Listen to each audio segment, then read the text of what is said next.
પ્રહલાદ મહારાજ કહે છે કે નાનપણથી ભક્તિ કરવી જોઈએ, ત્યારે અસુર બાળકો જ કહે છે કે મોટા થઈને કરશું તો? ત્યારે પ્રહલાદ મહારાજ કહે છે કે કદાચ તમારા વિવાહ થઈ જાય અને પત્ની આવે તો કથમ પ્રિયાયા અનુકંપિતાયા સંગમ રહસ્ય રુચિરાંશ મંત્રાન. કથમ પ્રિયાયા, તમે કેવી રીતે એ ભગવાનની ભક્તિ કરશો કે જ્યારે એ પત્ની આવશે ત્યારે તમે કઈ રીતે ભજન કરી શકશો?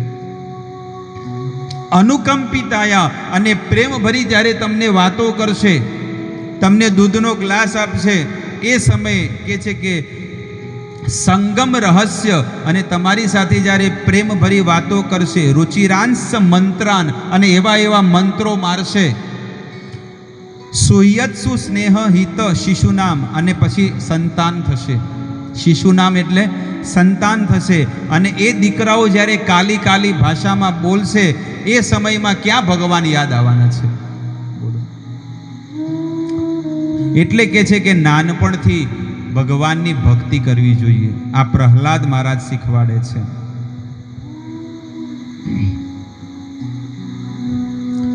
ત્યજેત કોશ દિવેહ માન કર્માણી લોભા વિતૃપ્ત કામ ઓપસ્થ જેહમ બહુજન મન્યમાન કથમ વિરજ્યેત દુરંત મોહ. પ્રહલાદ મહારાજ કે છે ત્યજેત કોશ, આ સંસારમાં માણસ વિવાહ કરીને એક કરોળિયા જેમ જાળું બનાવે ને, આ સંસારમાં મનુષ્ય પણ એક કરોળિયાની જેમ જાળું બનાવે છે. અને જાળું બનાવીને એ જ પોતાના જાળામાં કરોળિયો ફસાઈને મરી જાય છે. એવી રીતે આ સંસારનો જીવાત્મા પણ એ જ કુટુંબ અને પરિવારમાં એમ જેટલો મોટો પરિવાર બનાવે અને એમાં ને એમાં એ માણસ ફસાઈને મરી જાય છે. ક્યારેય નીકળવાનો રસ્તો નથી કાઢતો. કોઈ ઘર બનાવે ને, ઘર તો દરવાજો બનાવે, ઘર બનાવે તો લોકો દરવાજો બનાવે. જે આખું ઘર બનાવી નાખે, ચારે બાજુ દિવાલ બનાવી નાખે, પણ દરવાજો જ નહીં બનાવે તો એને લોકો શું કે? ગાંડો માણસ છે, દરવાજો નથી બનાવ્યો. એવી રીતે શાસ્ત્ર કહે છે કે આટલો સુંદર મનુષ્ય અવતાર, પણ આ મનુષ્ય જન્મ મૃત્યુ ચક્કરમાંથી નીકળવાનો જો કોઈ રસ્તો ન બનાવે ને, તો એ માણસ કાંઈ કામનો નથી. એના માટે તો રસ્તો કાઢવો જોઈએ કે નહીં? સુંદર મકાન બનાવ્યું હોય પણ ક્યાંય દરવાજો ને બારી ન હોય તો શું કામનું છે?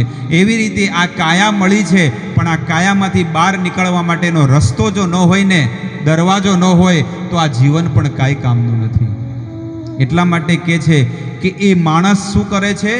કર્માણી લોભાત, એવું એવું કર્મ કરે છે, ગાંડો બની જાય, ગધેડો બની જાય, રાત દિવસ મહેનત કરે, પોતાની માટે નહીં કરે, પણ કોની માટે કરે છે? પોતાના પરિવાર માટે કરે છે. જીવે કરે ગધા, અને એ રાત દિવસ ગધેડા ને બળદની જેમ મહેનત કરતો હોય છે માણસ. બળદ તમે જોયું કે પહેલા લોકો, હવે ટ્રેક્ટર આવ્યા, પણ પહેલા બળદને ખેતીવાડીમાં ખેડતા. જ્યારે ગરમીમાં જ્યારે બળદને ખેડવામાં આવે ને, એટલે એના મોઢામાંથી શું નીકળે છે? ફીણ નીકળે. એવી રીતે સંસારના માણસો પણ છે ને, સંસારની વસ્તુને મહેનત કરી કરીને એના મોઢામાંથી પણ શું નીકળે છે? ફીણ નીકળે. તમે જોઈ જ જોઈ લે, અહીંયા મોઢામાંથી લોકોને ફીણ નીકળતા હોય, ખબર છે? તો અહીંયા એ જ કહે છે કે ઓપસ્થ જેહમ બહુમન્ય માન, અને પોતાના પરિવારને એટલો અંદર આસક્ત થઈ જાય કે જે બી પૈસા કમાય એ બધા પરિવારને આપી દે, પોતાના ફેમિલીને. 25,000 રૂપિયા લાવે દર મહિને, 25,000 લાવે, 50,000 લાવે, તો 25માંથી 10,000 પત્ની લઈ લે, 10,000નું બંડલ શું લઈ લે? પત્ની લઈ લે. 5,000 ઓલો છોકરો લઈ લે, 5,000 ઓલી છોકરી લઈ લે, અને બીજા વધ્યા પત્ની કે સેફ તિજોરીમાં મૂકી દો, અને ઓલાની પાસે ચિલ્લર વધી હોય ખાલી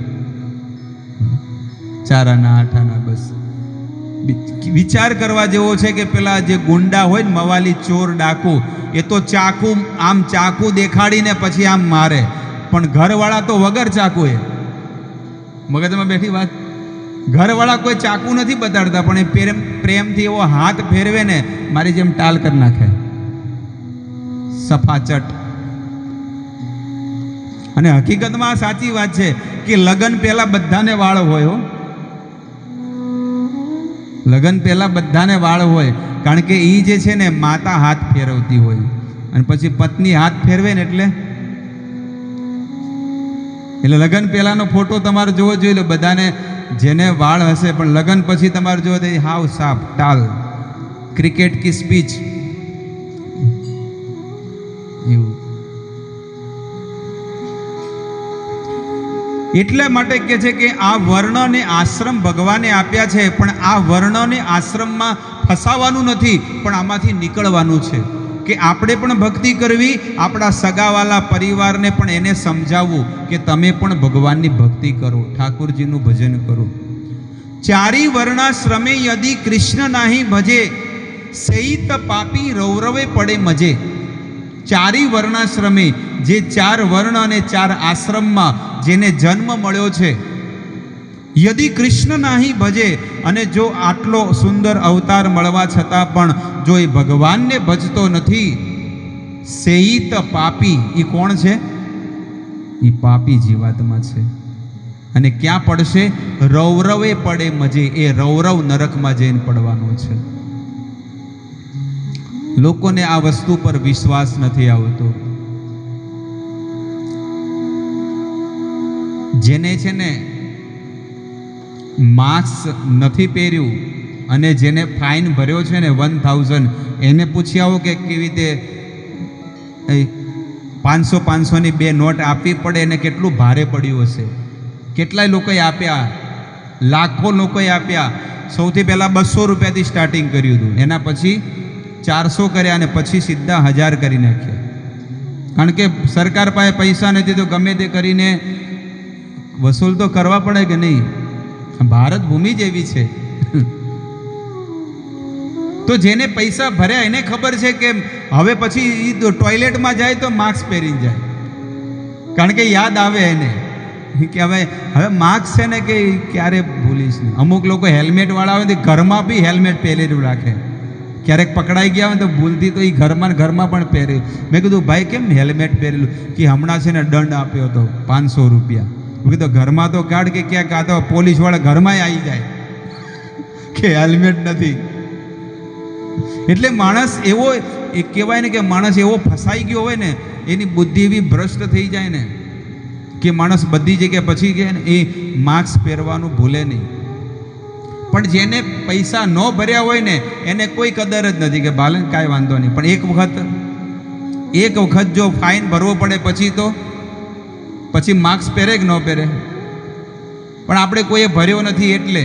પણ જેને ભર્યો છે ને એ પછી માસ્ક પહેરવાનું ચાલુ કરી દે. એવી રીતે જે માણસ નરકમાં ગયો છે અને દુઃખ ભોગવીને આવ્યો છે, એને ખબર છે કે કેટલું દુઃખ છે.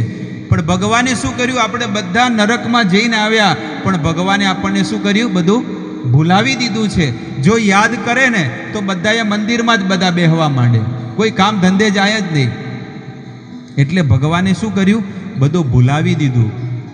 જો યાદ આપે ને તો બધા લોકો મંદિરમાં આવીને મંજીરા ભજન કરે, કીર્તન કરે, તો બધી ફેક્ટરીઓ ખાલી રહે, આ સંસાર સૃષ્ટિ આગળ ન વધે. એટલે ભગવાને શું કર્યું? માયાનો પડદો લગાવી દીધો. ભગવાને માયાનો પડદો બધાને લગાવી દીધો. પણ ભગવાને એમ કીધું કે જો જેની ઈચ્છા આ માયામાંથી પાર થવાની હોય એને હું દિવ્ય ભક્તિ આપીશ, દિવ્ય જ્ઞાન આપીશ. એ ગીતામાં ભગવાન કહે છે 7મા અધ્યાયમાં, દેવી હૈષા ગુણમયી મમ માયા દુરક્તયા.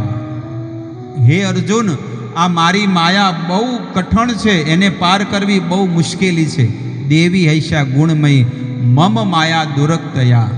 પણ ભગવાન બીજી લાઈનમાં કહે છે, મામેવ યે પ્રપદંતે. શું કહે છે?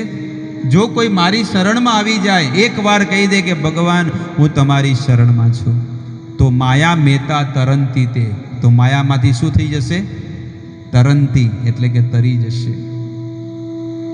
એટલે કે આ માયામાંથી જો નીકળવું હોય અને આ માયાના જંજાળમાંથી જો છૂટવું હોય તો એને ભગવાનની શરણ લેવી પડશે. પણ સંસારનું સુખ કેવું લાગે છે? તો કે છે કે જેમ ઊંટ, આપણે જોયો છે ઊંટને,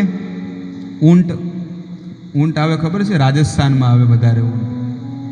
અમારી બાજુ બહુ બધા ઊંટ આવે, કારણ કે અમારું રાજસ્થાન બાજુ અમારું પાલનપુર ક્ષેત્ર છે.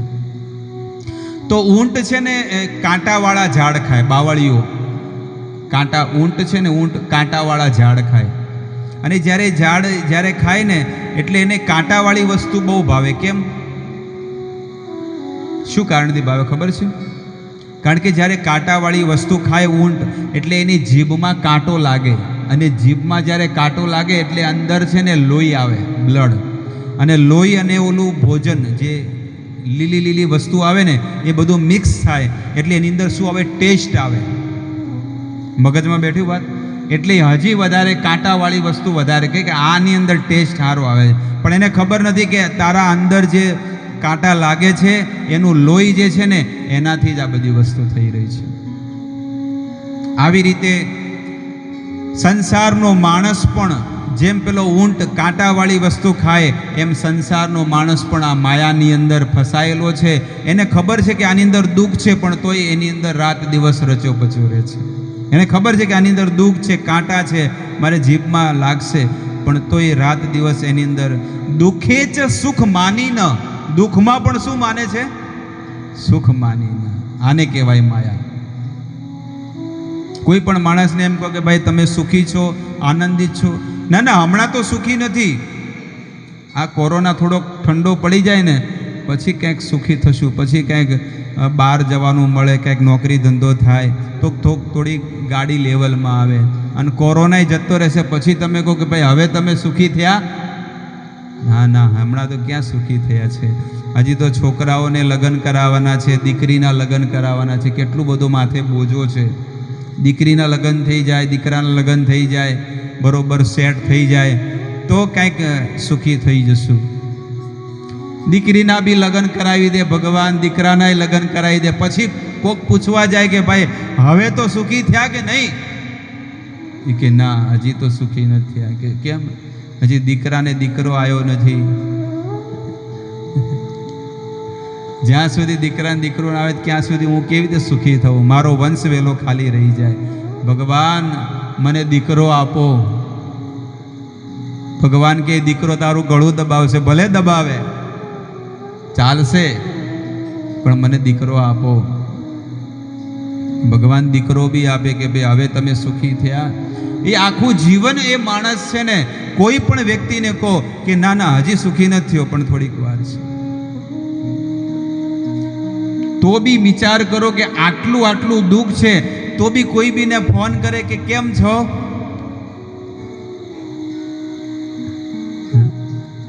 શું કે? મજામાં. કેમ છો? એ કે મજામાં. હવે એ બેનને કે ભાઈને તમે ઘરે બોલાવો અને પછી એને છે ને એક કડક ચા પીવડાવો, અને પછી ચા પીવડાવીને વાહામાં હાથ ફેરવીને પછી કહો કેમ છે, એટલે પછી બધું ઉલટી કરશે. મારે વહુનું દુઃખ છે, દીકરાનું દુઃખ છે, આ દુઃખ છે, પેલું દુઃખ છે, મારે તો કમર દુખે, ઘૂંટણ દુખી ગયા, મારું કેટલું દુઃખ છે. મને મારા જેટલું દુઃખ કોઈને નહીં હોય. પછી તો દુઃખની કહાની તો એટલી વાત, બેન મને એટલું બધું ભગવાને દુઃખ આપ્યું છે કે જેની વાત મત પૂછો. એટલે ઓલી બેન પછી કે બધાને દુઃખ છે પણ મારા જેટલું દુઃખ કોઈને નહીં હોય. ભગવાને મને જ એકલીને આટલું બધું દુઃખ આપ્યું. બોલો, કોઈ પણ માણસ એમ જ કે મારા જેટલું દુઃખ કોઈને નહીં હોય. કોઈ પણ માણસ એમ. હવે દુઃખ હોય, આખી જિંદગી એ ગાતા જ હોય, રોતા જ હોય કે દુઃખ ને દુઃખ જ છે, તો ભગવાન કે સુખી થવું હોય તો મારી શરણમાં આવી જાઓ અને શરણમાં આવીને ભક્તિ કરીને સુખી થઈ જાઓ. પણ માણસને સુખી થવું નથી. સાચી વસ્તુ બધાને ખોટી લાગે છે અને ખોટી વસ્તુ બધાને સાચી વસ્તુ લાગે છે. સપનાનો સંસાર આપણને સાચો લાગે છે અને ભગવાનનું ધામ જે દિવ્ય છે એ સત્ય છે, પણ એ ખોટું લાગે છે. અમારે ઉત્તર ગુજરાતમાં સંતો થઈ ગયા અને સંતો એ ગાય છે, એ પ્રાણિયા ભજી લેને કીર્તાલ, આ તો સપનું છે સંસાર, આ તો સપનું છે સંસાર. હે પ્રાણિયા ભજી લેને કીર્તાલ, આ તો સપનું છે સંસાર. સપના જેવો સંસાર છે, પણ તોય માણસ સાચો માની લે છે. જેવી રીતે આપણે બધા ઊંઘમાં ઊંઘતા હોય એટલે સપનું આવે. ઊંઘમાં ઊંઘે ને એટલે આપણને સપનું આવે, અને જ્યારે સપનું આવે એટલે આપણે ક્યારેક કોઈ રાજા બની જાય, કોઈ રાણી બની જાય, અને હિંડોળા ખાટ હોય, 56 ભોગ જમવાનું હોય, તો એના જેટલો સુખી કોઈ નહીં હોય. માણસ એમ વિચાર કરે, અને જેવો ઉઠે ઘરવાળી લાત મારે કે જે મારું એ મારે, ઉઠાડે, ઉઠો, લો આ ટિફિન ને જાઓ, ભાગો કામે જાઓ ફેક્ટરીમાં. ત્યારે એને હકીકત સત્ય વસ્તુઓ નજરમાં આવે કે હકીકતમાં હું ઊંઘમાં જે જોતો હતો એ તો સપનું હતું, હકીકત તો આ ટિફિન લઈને જવાનું છે એ સાચું છે. તો પેલું સપનું કેટલું છે? 2 કલાકનું. અને આ જે મનુષ્ય શરીરનું જે સપનું છે ને એ 50 વર્ષનું છે. પેલું નાનું છે 2 કલાકનું, અને આ સપનું કેવું છે? 50 વર્ષનું. પેલું સપનું કેવું છે કે આંખ ખુલશે એટલે એ સપનું તૂટી જશે, અને આ સપનું એવું છે કે તમારી આંખ બંધ થઈ જશે એટલે આ સપનું પૂરું થઈ જશે તમારું. બસ આટલો ફરક છે, બીજું કાંઈ નથી. તો જીવનમાં ભક્તિ મુખ્ય અને મુખ્ય હોવી જોઈએ. પત્ની, પુત્ર, પરિવાર કે છે કુટુંબ પોષા વિયન નિજ આયુ, ન બુદ્ધતે અર્થ વિહમ પ્રમત્ત. કુટુંબ પરિવાર માટે રાત દિવસ માણસ મહેનત કરે, પણ કોઈ પણ સ્ત્રી કે કોઈ પણ દીકરી કે વહુ કે એના ઘરના સદસ્યને ક્યારે એમ નહીં કે હવે બહુ થઈ ગયું, હવે તમે બહુ કમાણ, હવે શાંતિથી બેસો. કોઈ કીધું? કોઈ કીધું? પ્રકાશ બાર ખુરશીમાં બેઠા હોય શંકરભાઈ, કોઈ કીધું? કોઈ માણસ એમ નહીં કે ભાઈ હવે બહુ થઈ ગયું. તમને કીધું? કોઈ નહીં કીધું. જે હોય સાચું કહેવાનું હો, ખોટું નહીં. કે કોઈ ઘરવાળા એમ નહીં કે ના હવે બહુ થઈ ગયું, હવે તમે બહુ કમાણા, હવે તમે શાંતિથી બેસો, તમે જાઓ અહીંયાથી, અહીંયા નજરોની સામેથી તમે જાઓ. પણ કોઈ દિવસ શાંતિથી કોઈ દિવસ વાત નહીં કરી હોય કોઈ ઘરવાળા માટે, કે જે માણસ આટલી મહેનત કરે છે, જે માણસ ભગવાનને પણ છોડી દે છે કે ના મારે ભગવાન નથી જોઈતા, મારે મારી પત્ની, પરિવાર, કુટુંબને સુખી કરવા છે, ભલે ગાળો બોલે, ધક્કા મારે. વિચાર કરો, ઘણી વખત તો અમે રીતસર જોયું છે કે 50, 55 વર્ષના માણસોને ધક્કા મારીને બહાર કાઢે તો કે નહીં જાઓ, નહીં જાઉં. ગાળો બોલે, વહુઓ દીકરાઓ બધા, પણ તોય બોલો એ ઘર છોડીને જાય નહીં, બોલો. અને પછી મરે એટલે ગોગ બને, સાપ બને. ઘરની આજુબાજુમાં આટા ફેરા મારે તો છોકરાના છોકરાઓ બી લકડી લઈને મારે, સાપ આવ્યો, સાપ આવ્યો, એટલે બોલો કે હું તમારા દાદા છું, આ ઘરની રક્ષા કરવા આવ્યો છું.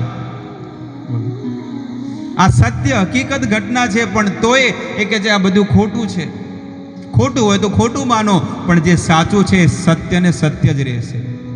સૂર્ય છે એ છે જ, પણ રાતના છે એ દેખાતો નથી, પણ હકીકતમાં સવાર પડશે એટલે સૂર્ય દેખાશે. જે ઉલ્લુ હોય ને, ઉલ્લુ શું કહે છે? જે રાતમાં જેને દેખાય, દિવસે દેખાય નહીં, એને શું કહે? ઘુવડ. એ ઘુવડ એવો હોય કે જેને દિવસમાં દેખાય નહીં પણ રાતના દેખાય. એટલે એને કીધું કે ભાઈ એક સૂર્ય છે, એ કે ઇમ્પોસિબલ, સૂર્ય છે જ નહીં, મેં તો ક્યારે જિંદગીમાં જોયો જ નથી. અરે ભાઈ, તને એવી આંખો જ નથી ભગવાને આપી, તો તને કેવી રીતે સૂર્ય દેખાય? જ્યારે દિવ્ય ચક્ષુ જ્યારે ભગવાન તને આપશે ને એટલે સૂર્ય દેવતા તને દેખાઈ જશે. એવી રીતે આ સંસારમાં પણ લોકો માયામાં પડેલા માણસો જ્યારે ભગવાનના દર્શન કર્યા નથી, પણ એક ગુરુ દ્વારા જ્યારે દિવ્ય ચક્ષુ મળે ત્યારે ગુરુ તમને ભગવાનના દર્શન કરાવે, અને એ દિવસે તમને ભગવાનના દર્શન થઈ જાય છે.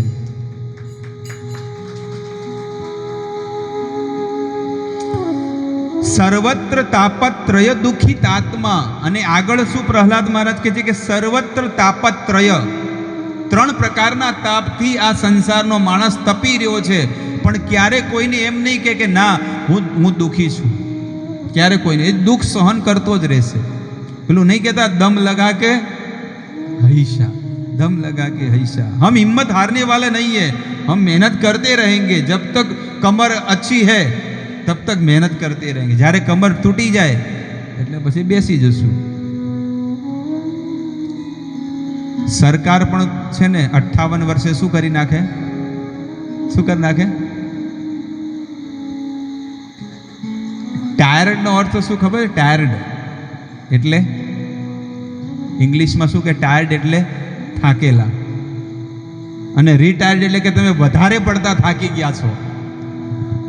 થોડા નહીં પણ કેટલા વધારે પડતા, એટલે કે એનું નામ જ પાડી નાખ્યું રિટાયર્ડમેન્ટ.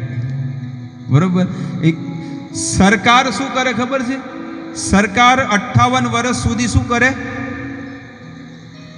અને પછી છોતા કાઢીને, જેમ પેલો શેરડી વાળો ગન્ના વાળો આવે ને, પેલા યુપી વાળા નહીં આવતા બધા, ગન્નાના કોલું મશીન લઈને આવે, આમાં એક વખત નાખે પછી ડબલ કરીને હજી નાખે, ને પછી 3 ગણા નાખીને પછી અંદર નાખે, અને પછી નીચવીને ગોળ ગોળ કરીને અંદર નાખે.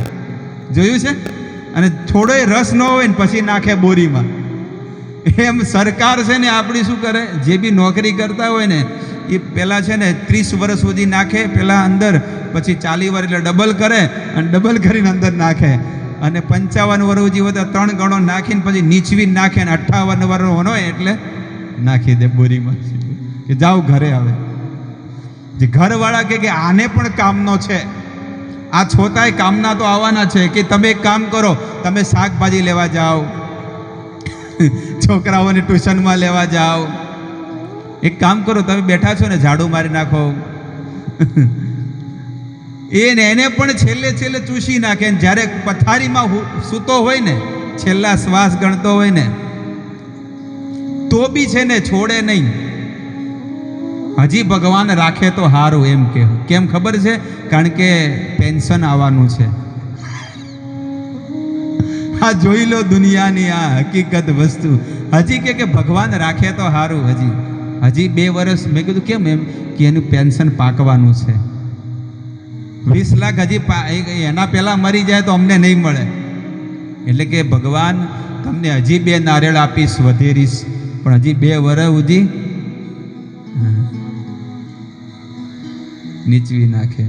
અને પછી પૈસા આપે, પૈસા મળી જાય ને એટલે પછી છે ને ભગવાન લઈ લે તો હારું. બાપડા દુખી થાય છે. પેલા સગાવાલા આવે ને, મામી, માસા, ફોવા, વેવાઈ, વેવાણ, સમધી, સમધન, આ બધા લોકો આવે ને, પછી સમાચાર લેવા આવે ને બધા લોકો કે કેમ છે દાદાને, સારું છે? એ કે બિચારા બહુ દુઃખી થાય છે, ભગવાન લઈ લે તો સારું. ભગવાન રામને ક્યારે આની ચિઠ્ઠી ફાટશે? ભગવાન લઈ લે તો સારું. બાપડા દુઃખી થાય છે. અરે દુઃખી એ નથી થતા, દુઃખી તમે થાવ છો. એના કપડાં ધોવા પડે, નવડાવવા પડે, એને ખવડાવવું પડે, એના ધોતિયા ધોવા પડે. એટલે દુઃખી તો બી તો આપણા બિંદાસ બેઠા જ છે, ખાટલામાં સૂતા છે. તમે ખવડાવો. તમારામાં તાકાત હોવી જોઈએ સારું ખવડાવવામાં. એ તો બિચારા બેઠા જ છે, સૂતા છે. એ ક્યાં ના પડે? લાવો ખાવા માટે તો હું તો તૈયાર છું.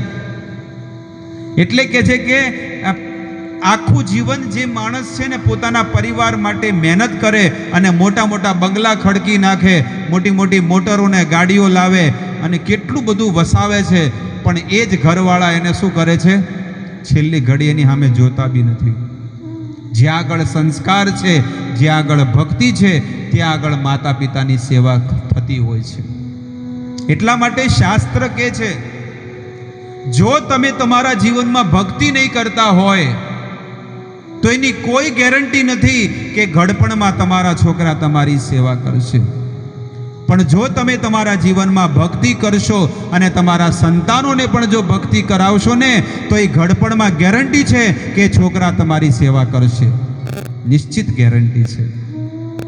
એટલે આપણા પરિવારને, કુટુંબને જો સુખી કરવો હોય તો આપણે સ્વયં પહેલા ભક્તિ કરવી પડશે.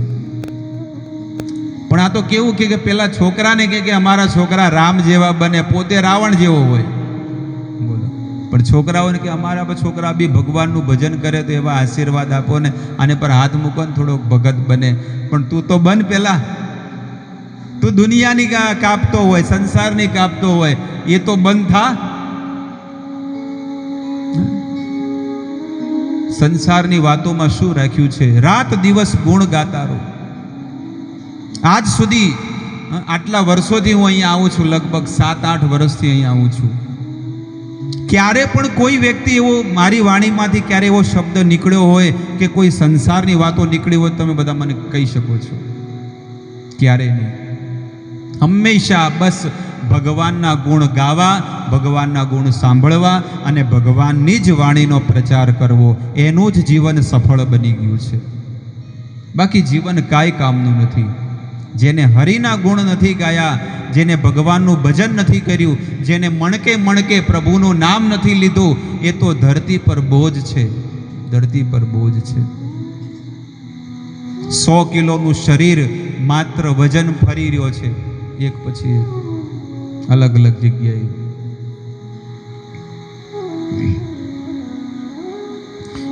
તો ગૃહસ્થ જીવનનું મુખ્ય લક્ષ્ય છે ભગવાનનું ભજન કરવું, ભગવાનની ભક્તિ કરવી.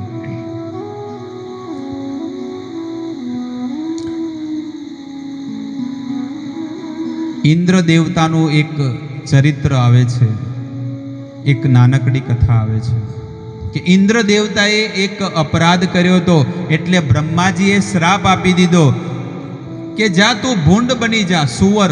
ભૂંડ કે ને, ભૂંડ ડુક્કર, તું સુવર બન જા. ઇન્દ્ર દેવતાને શ્રાપ લાગ્યો એટલે આ પૃથ્વી પર આવીને એ સુવર બની ગયા અને એનો મોટો પરિવાર થઈ ગયો. લગભગ સુવરને કેટલા 10-12 બચ્ચા હોય ને બધા, અને એનો મોટો પરિવાર થઈ ગયો.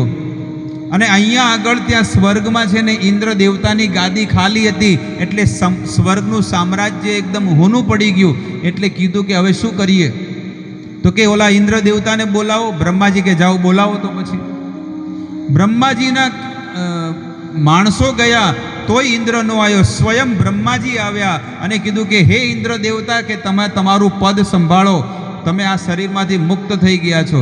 એ કે હું ઇન્દ્ર નથી, હું તો ભૂંડ છું, અને હું આ ભૂંડના શરીરમાં, જો મારો આટલો મોટો પરિવાર છે, ગમે તે કરીને એને ખેંચીને લઈ જતા હતા. પણ તોય કે હું આવું ખરા, પણ આવી ગટર ત્યાં આગળ મળશે? કારણ કે ભૂંડ શું કરે? ગટરમાં. ક્યાં એ વ્યક્તિ કે જે સ્વર્ગનો રાજા ઇન્દ્ર હતો, પણ આજે એક ભૂંડ બની ગયો, અને ભૂંડના શરીરમાં પણ એ નાની નાની વસ્તુઓનું સ્મરણ કરી રહ્યો છે કે આ જ મારા માટે કામનું છે.